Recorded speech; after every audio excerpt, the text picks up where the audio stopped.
Aloha and good day from Hawaii. My name is Jürgen Steinmetz, joining you from the Breaking News Show in Honolulu. And with me today is Paul Hudson and Gregory Travis. Paul is the CEO, I believe, of Flyers Rights, and Gregory is a board member of the same organization.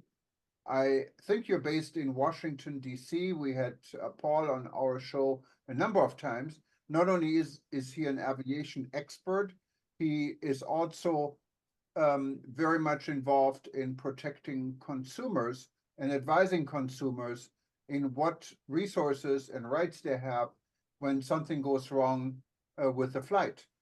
So Paul and Gregory, welcome to the show. I hope you're well. Thank you. Paul, maybe go to you because you can maybe give us a summary. We're talking today about the unfortunate Alaska Airlines flight.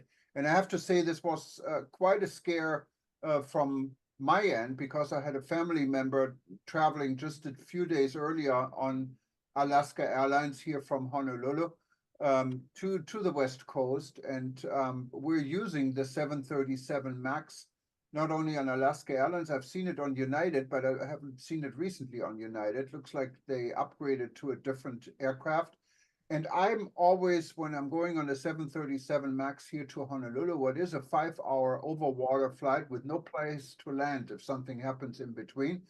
And after everything what happened in Ethiopia and Indonesia, I always kind of have second feelings. And then when you're cramped in an airline seat in a very narrow plane, even if you go first class, you still feel cramped. And if you use the bathroom and you cannot turn around, I'm wondering how fit this aircraft even is for a longer flight, but we can also maybe add this to the story. But here, the story is a flight from Portland to Ontario, California. What's a relatively short flight, took off in Portland. And I think we all know the story. And a door blew out, what wasn't really a door, it was a hidden door over the Pacific. And the plane turned around to Portland and managed to land because of pilot skills. I mean, in another situation, or if this flight would have been halfway on the way to Honolulu, I don't know what would have happened, but it may have been not as fortunate what happened here. Everyone got away alive, what is great. But of course, we don't want this to repeat. And now we're here with the 737 MAX grounded, except a few of them, I think, are flying. It's the 736 MAX 9, and maybe you can tell us the difference a little bit because there's an 8.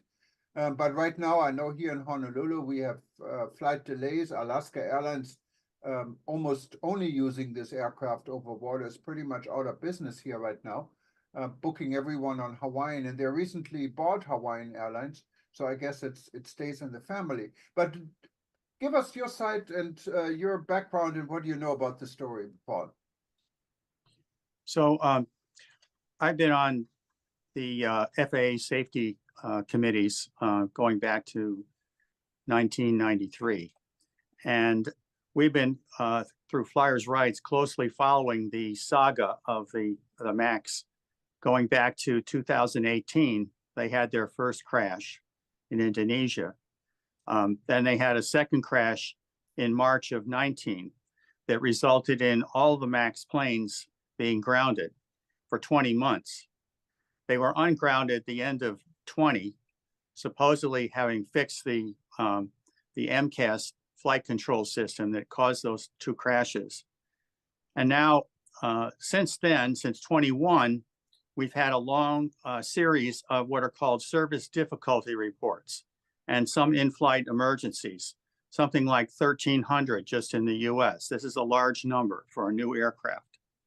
Now, we come up to December of this year, and a massive class action lawsuit was filed against the maker of the MAX fuselages, which is Spirit Aero Systems or Aerospace. Now, a couple of last weekend, of course, we had the blowout of the door. So this is now the third crisis in a saga that goes back at least 5 or 6 years. What is the effect of this? There are safety aspects, and I'm going to defer to Greg, who is a technical safety expert and a pilot. But just from a passenger standpoint, the immediate effect of the grounding, which is at least 171 planes that we know of in the U.S., plus presumably a number of foreign ones, it's not insignificant. Alaska, as you alluded to, uses this plane, the MAX 9, to fly across the Pacific Ocean to Hawaii. That's about 20% of their fleet that's been grounded. Another airline, Copa, just based in Panama City, uses them to fly from the U.S. to South America and the Caribbean. It's about 30% of their fleet. United is about 8% of their fleet. And then we have Aeromexico, it's about 17% of their fleet. So these are going to result, we think, in hundreds of flight cancellations in the near term, probably 400 or 500 a day. Wow. When the plane gets back ungrounded again is right now an open question. The preliminary investigations have found loose bolts or no bolts and a host of other problems with this. So with that, I'd like to turn it over to Greg and maybe explain a little more detail about what we're talking about with the particular door that blew off. Sure. I want to do a little bit of a retrospective. I got involved with this and with Paul and his group surrounding the MCAS disasters in 2018 and 2019. And what we discovered during that was that there had been a severe lack of engineering, discipline, and systems safety robustness that was indicative of a much larger problem within Boeing than simply a one-off accident or two from MCAS. That there was a very, very significant quality control problem at Boeing that went not only to how it designed systems, but then how it actually built the airliners. And we warned at the time, and myself and some others wrote some articles about this, that the issues with MCAS were so disturbing that it was very unlikely that MCAS would be an isolated incident, that was the only problem with the 737 MAX, and that we would instead discover going into the future that there were issues, quality control issues, design issues that were pervasive throughout the aircraft, and that it was just a matter of time before another incident or God forbid, another accident occurred on something maybe totally unrelated to MCAS, but common to the 737 MAX, just because we had lost so much faith in Boeing's ability to execute in terms of manufacturing and fielding new commercial airplanes. And that prediction, sadly, came to a head last week with this revelation that these door plugs, they're not doors, they're plugs that plug holes in the fuselage where doors can optionally be installed. These door plugs, which are supposed to be semi-permanent fixtures in the fuselage itself, that one of them had simply blown out of the airplane at 16,000 feet. And I immediately, once I started looking into this and started kind of reading what I was reading in the media, et cetera, I had just the most profound and frankly upsetting, disturbing sense of deja vu, because what I was hearing pointed exactly to these kind of quality control and manufacturing problems that we were assured were a thing of the past in endless promises, not only from Boeing itself, but from the FAA and others, that they had understood and that they were moving forward and that the company culture was going to change. And where we are right now is that, frankly, the company culture just has not changed. Wow. And a little bit history, maybe, so we understand. There is a 737 MAX 9. There's also a MAX 8. The 737 I know goes all the way back to the 70s, and at that time I remember it was called the City Jet because it was built for shorter flights. How are they all related? Because the 737 that was built back in the 70s, I understand, was a very reliable and safe plane. Yes, and I'm going to correct you just a little bit. It actually goes, the 737 goes back to into the 60s. It was certified the same year that I was born, 1964. So that tells you about how far back it goes. And quite frankly, for its time, it was an excellent airplane. There's no doubt about it. It was developed for a market that did not actually turn out to exist or didn't come into fruition. But the market that it did eventually find, and it found that its market in the 1970s, was a barnstormer. I mean, it's become Boeing's most profitable product line. It is I believe it is now the most produced airliner in the world in terms of numbers. And make no doubt about it, the 737 MAX, or I'm sorry, the 737 itself is a wonderful, or was a wonderful airplane. Unfortunately, it's old. It's as old as I am. Well, I'm older than you, so I don't feel bad about it. Let's put it for your audience. I just turned 60 yesterday, so that's how old the airplane is. Oh, you're young. Okay, no problem. But So, Jordan, I might give you a little perspective. The MAX series is the fourth generation of the 737. okay, And it would be something like if you had a Volkswagen minibus, which was, as you remember, if you can go back that far in the 60s, it was a interesting vehicle. right. But then instead of replacing it with SUVs and other vehicles, you just kept putting more modifications on the Volkswagen minibus. So you put in a much bigger engine, and you made it much longer. You stretched it way out so it could carry twice as many people. At a certain point, it becomes, not only obsolete but dangerously dysfunctional. And with the current generation of MAX, they have put very large engines under the wings, except they won't fit under the wings because the wings are too low. So they had to mount the wings, these engines, far forward. And that caused a tendency for the plane to pitch up, and which could go into a stall. So to fix that problem, they installed what they call the MCAS system, that is an automated system that pushes the nose down when it has a tendency to go and pitch up. The two crashes were because of malfunctions in that system that was also concealed from the pilots and the FAA. And the situation was so bad then that not only did they get fined for the MCAS problems, but they were indicted by the federal government for felony fraud in concealing these things from the FAA.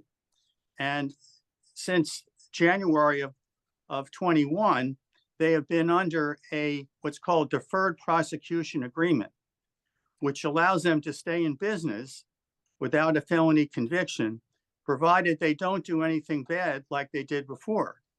So now the question is, that agreement just expired or has come up for review in the past weekend. And the Department of Justice has 6 months to decide whether Boeing has actually followed through on correcting its safety problems or not. And after this latest incident, I mean, clearly that is an open question. Well, yeah, I'd like to add just a little bit of something to Paul's excellent summary. The 737, basically what's happening with the 737 is that there are two things going on. One is that its age is catching up to it.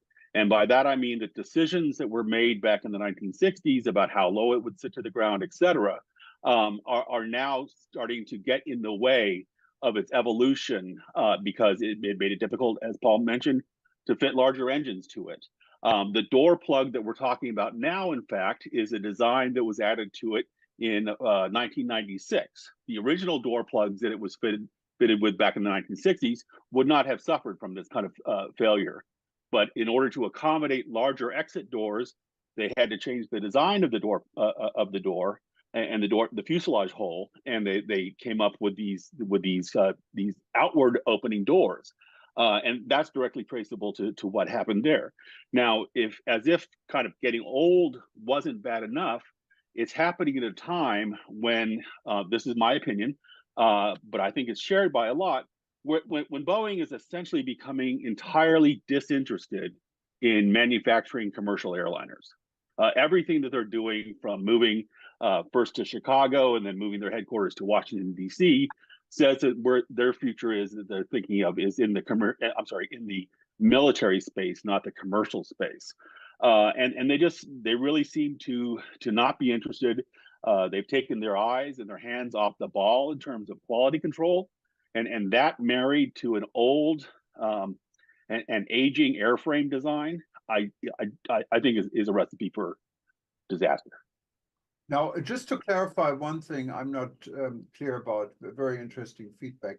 What is the difference between the MAX 9 and the MAX 8? Is this only a problem we're facing right now on the MAX 9, or is it an overall problem on various models of the Boeing 737? Well, I would say that this particular problem that we're seeing now. So just to get back to answer your question, essentially the difference between the 8, the 9, and the 10 is how long the fuselage is, how many passengers they can accommodate. And as you make a fuselage longer and longer and longer, again, this is much longer than the original 737 fuselage. But as you make it longer and longer and longer, you introduce all kinds of new problems that you have to solve. And one of the problems that they had to solve with the 9 was a provision for, in certain configurations, if you have enough passengers, you have to provide additional emergency exits. Now, in those configurations where you don't have that many passengers, you're not planning on carrying a lot of passengers in a 9, you can plug the extra emergency exit holes in the fuselage with these door plugs. So that door plug situation that we're seeing with Alaska, that's unique to the 9 at this point. But the larger question, the larger issue, is one of quality control. It's increasingly looking like the accident last week will be directly attributable to some kind of a manufacturing error. The plug was put in incorrectly, and as if that wasn't bad enough, the quality control procedures didn't catch the incorrect installation. Now, again, like I mentioned earlier with MCAS, this is not something that is going to likely be isolated to that door plug. It is indicative of a more systemic issue in quality control, fastenings, whatever, throughout the aircraft. Now, when you compare the 737 MAX in general with maybe a competing aircraft, I would assume like the Airbus Neon, for example, is this maybe a problem in the making also at an Airbus plane, or is it done differently at Airbus? Airbus has doors and door plugs that are similar in design to the Maxes. That actual type of design of door plug, again, as I mentioned, it's been in the industry for a long time. We have not seen accidents like this, however. So what that tells me is that this is not an issue with the design necessarily, but rather of the execution. I mean, the manufacturing. Right, and the quality control. And quality control is a huge part of manufacturing. When you compare like the 737 with other Boeings, like the 777, I guess it's getting older, the Dreamliners or any of these other aircraft, could such an incident also happen at these wide body planes, or is it kind of a specific issue to the narrow body planes? No, it's not limited to the narrow body. I'm sure you've heard all of the issues in terms of quality control, for instance, with the 787. This is a cultural systemic issue within Boeing in terms of its ability to manufacture airplanes that are safe and reliable. Okay. Now, from a Paul, from a perspective from a passenger, when you book yourself on a flight within the United States, obviously you have to use a U.S. carrier, and U.S. carriers probably prefer Boeing aircraft.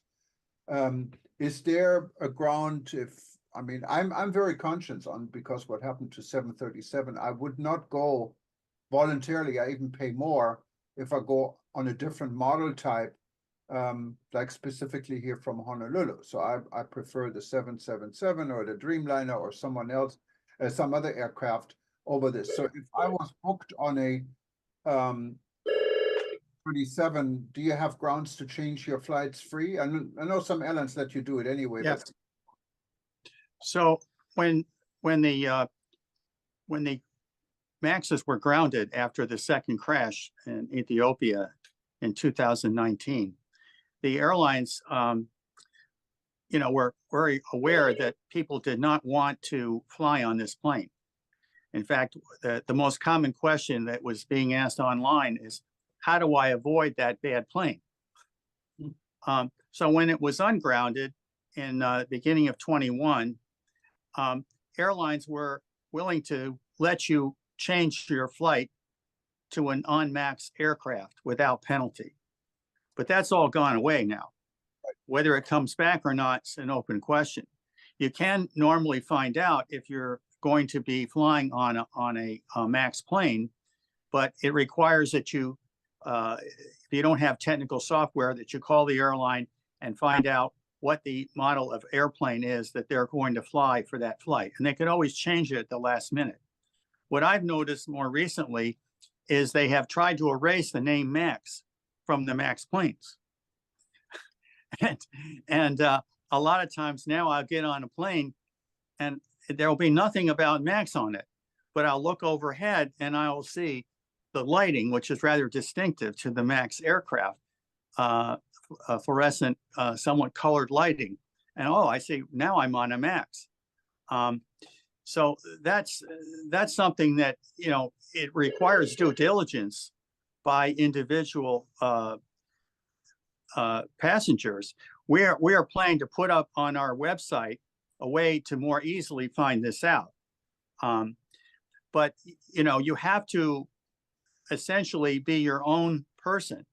There are now 4 Max models. There are 2 that have been certified, the 8 and the 9. The 9 being about 9 feet taller or longer than the 8. The 8 is still in service. The 10, which is a really stretched model, is still being considered for certification. And then there's a shorter version called the 7 that's also being considered for certification. And not unsurprisingly, with their culture at Boeing, they have asked for waivers of some of the key safety regulations in order to certify the 7 and the 10. They want to get a waiver on putting in modern cockpit emergency warning controls. They also want a waiver on another defect that showed up, and it's apparently on the 8 as well, where the cowling around the engine, if you run it for more than 5 minutes when it's in de-icing, it can cause the engine to fail. So now it's up to the pilots to not run that system more than 5 minutes. Instead of fixing it, they have potentially asked for a waiver. So we'll see how they go with that. But I think many people would be wise to consider other planes besides the Max at this point. It's had such a troubled history. And Alaska Airlines, I think, paid $1,500 to every passenger on board of this flight to Ontario. Is this enough, or shouldn't they pay anything? Should they pay more? Or what should an airline do? It's not really the airline's fault, is it? Well, there is no domestic delay compensation. However, if your flight is canceled, you have an absolute right to get a refund for that ticket. What Alaska has done is apparently giving up to $1,500 in cash to people for extra expenses they may have occurred. But that's a very one-off temporary thing. If you're, however, on an international trip, even if only one leg of it is outside the United States, you do have delay compensation rights under the Montreal Convention, and that can go up to several $1,000s. Also, if your trip is to, from, or within the EU, they have their own delay compensation program, which is somewhat automatic. It doesn't depend on airline fault. But domestically, it's really a matter of airline policies as to what they will do for you. What we're saying is that not just because of the MAX problems, but just the general unreliability of air travel today, that people, when they travel, especially if it's time sensitive, they need to be at their destination by a certain time. They need to have a plan B.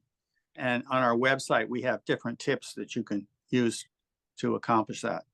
Yeah, and your organization, of course, you have been doing this now for quite some time, and I think you're one of the very few associations or organizations in the country or in the world dealing and helping passengers actually to get their rights in force, especially also in lack of government regulations like it is in Europe, for example.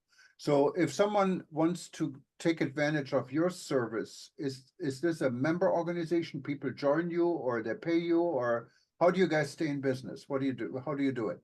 Our budget is solely funded by donations, primarily from individual passengers. And we have a website, www.flyersrights.org, and has a section called Know Your Rights, which gives details of what your rights are as a passenger. And there's a lot of other information that people who are especially frequent flyers should be aware of. We're also on X or Twitter at flyersrights.org, and we provide a free service, a hotline, 877 Flyers 6, FLYERS 6, that will give you guidance when you have individual problems with air travel. And you can also reach us by email, hotline at flyersrights.org. So those are some of the things. We recently just introduced a new program for members who contribute more than a certain amount to receive more direct or premium help for air travel problems. And that's also available on our website.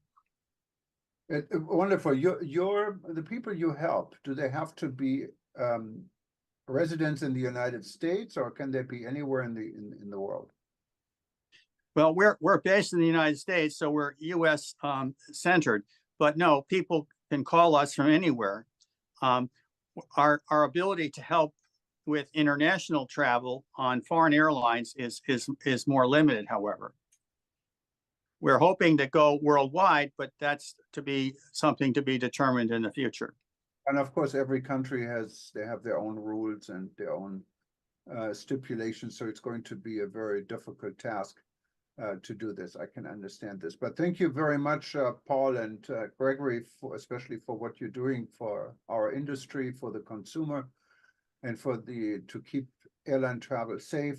I mean, we all have to admit airline travel is in general safe. It's the safest mode of transportation, still is, but there's no room for errors, and these things need to be disclosed and they need to be dealt with not only when something happens, also before something happens. And I think you guys contribute to this tremendously, and thank you for keeping this industry safe.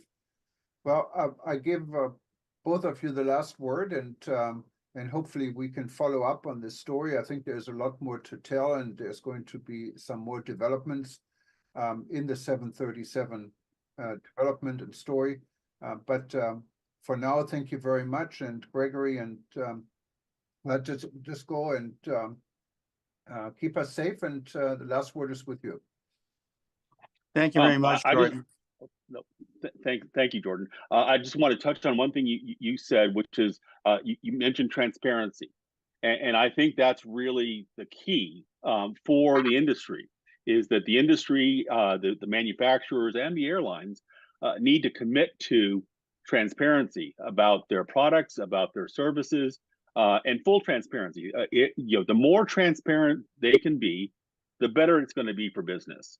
And unfortunately, there hasn't been a culture of transparency up to this point, and I think it's hurt the industry. I think it's hurt the individual companies, and so I would urge them to embark on a program of openness. Thank you. Yes, I would also add that if people out there are viewing this, if they have experiences regarding the MAX in particular that they think we should know and the public should know about, they can reach us. You can call me through the hotline. You can also email me at paul@flyersrights.org. We would love to hear from you. Yeah, and the same from our end, of course. We're interested in this story. So if there is something, just click on our contact information, and we'd be happy also to forward it to Paul if it applies to the service. And otherwise, flyersrights.org, or go to eturbonews.com, aviation.travel, anywhere where you see us, breakingnewsshow.com. Click on contact, and we like to hear more. Well, again, thank you very much. Aloha from Hawaii, and please stay safe. Thank you. Thank you.